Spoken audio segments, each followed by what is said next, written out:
ગણિત અધ્યયન સંપુટમાં આપણે જોઈ શિયાળાની ઋતુ. ભાઈ શિયાળાની ઋતુમાં કેવા કપડાં પહેરવાના? ગરમ કપડાં. કયા કયા ગરમ કપડાં પહેરવાના? ટોપી, સ્વેટર, જાકીટ. બરાબર. હવે તમે ગરમ કપડાં પહેરો એમ શિયાળામાં ખાવાનું પણ બદલાઈ જાય બેટા. દરેક ઋતુમાં ખોરાક પણ બદલાય. બરાબર. આપણે શિયાળામાં શું શું ખાઈએ બેટા? બોલ તો. મેથીના લાડવા. હા, અળદિયા પાક. Very good. ગુંદર પાક. હા, મેથીના લાડવા. બોલો.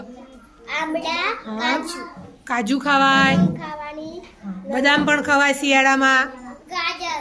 ગાજર, બીટ, પાક. ટોપરા પાક. બોલો. શિયાળામાં શું ખાશો?